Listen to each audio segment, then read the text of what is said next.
if you're familiar with Chief Keef, he obviously has the Glow Gang, and then Lil Durk has OTF and whatnot. Okay, so. But I want y'all to respond to this tweet before we really get into it. Okay, I see Potato Chip saying Durk ain't got enough songs to do a verses, and that is where I believe you are incorrect, sir. Even 2021, he's leading in Billboard entries. Okay, and even before this, the man has had hits on hits on hits before that even has occurred. Okay, but we're gonna dive into a little bit more on which specific songs you feel would be able to go against each other and who would actually come out on top, right? But we're gonna tap into this tweet real quick first. Okay, so we have Lil Durk saying, I had a Wayne in his prime run, I promise. Okay, so this might be saying that he's saying his run is already done. All right, I don't think it's already done. I think it's just getting started, okay? But do you guys think that Lil Durk is the new Lil Wayne, all right? So you know that Lil Durk's buddy, Lil Baby, he actually saying that he the Lil Wayne in his generation, which I didn't get either. I'm honestly confused by everyone saying that they're the Lil Wayne of their generation, because Lil Wayne is one of the most bar-heavy people ever. You know what I'm saying? Like, he has like such double and triple entendres. It's like I have not seen a rapper yet that can touch the amount of double and triple entendres that this man puts together in a damn verse. You know what I'm saying? I think Durk has a lot of love right now and a lot of hits, but Keith's been going for a long time. They both been going for a long time. But I will respond to this statement as well. Do you think that there would be no Lil Durk without Chief Keef?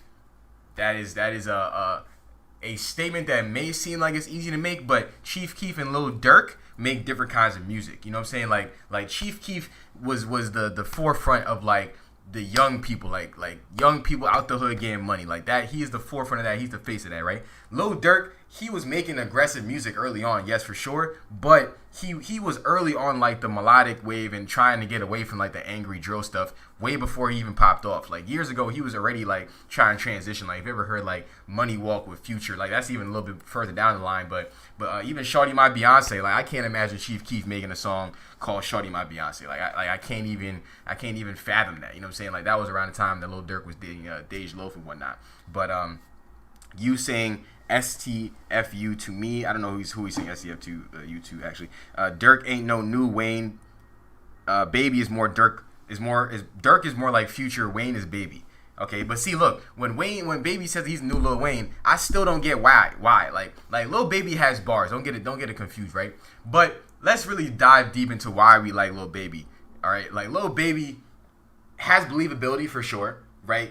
But is that the main reason why we like Lil Baby? I think we like Lil Baby because of his flows, his cadences, and the believability, right? Like when he say I'm getting 400, 200, 300,000 in a case, and you believe that man. You dig what I'm saying? So it's like I feel like that's more what we come to him for. But you come to Wayne for believability, bars, cadence, flows, metaphors, doubles and triples. You know what I'm saying? He brings different things to the table. You know what I'm saying? It's only one Lil Wayne. I do believe you on that and agree with you on that. You know what I'm saying? My bad. I agree with you, bro. True. But Baby really the only comparison. But why, though? I still am kind of confused about that. They all Sosa's kids. Wayne and Baby, two completely different talents. That's a whole fact, too. And then we have Lil Durk saying that he's the new Lil Wayne. And I'm kind of confused by that as well because he's saying that he had a Wayne in his prime run, right? And I have to disagree because I will say, though, in 2018, I actually made a video about this, saying that Lil Durk Signed to the Streets 3, I believe, it's either 3 or 4, was one of the top 5 albums of that year, or top 10. I believe I may have put it top 10, but it was one of the best albums of that year. That dropped in 2018. I still listen to the songs on the album today, right? But critically acclaimed, I don't think people critically acclaim his albums like that. You know what I'm saying? Like when Wayne was in his prime and people was really giving him that critical acclaim and giving him all the praise, like he is like anything he touched was turning to gold. Like he had the Midas touch. You know what I'm saying? Lil Durk, unfortunately, like he's been in the game for a minute, but it doesn't mean that people give him the respect that he deserves for all this time that he's been in the game. They just say like, oh, he's been in the game for a minute, but I don't think they give all his projects the respect that he's saying that he deserves for those projects. You know what I'm saying? Lil Baby bring everything to the table when it comes to rapping, bro. So maybe I'm asleep. Maybe I'm asleep in terms of Baby's a metaphor game and his pen game, but the man has literally said that he goes in the studio, he don't write. You know what I'm saying? Like you can check out the interviews. You can check all the interviews that's posted to the page. Is part of what the page is about, EBM Music Media, so you can learn things about your favorite artist, right? So I posted interviews where he'd be like, yo, I don't write. Like I go in the studio and I just spit. You know what I'm saying? Like and when stuff like that happens, more times than not, bro, like you're not spitting double and triples off the top of the dome, bro. Like there's very few people in this world that are literally spitting like intricate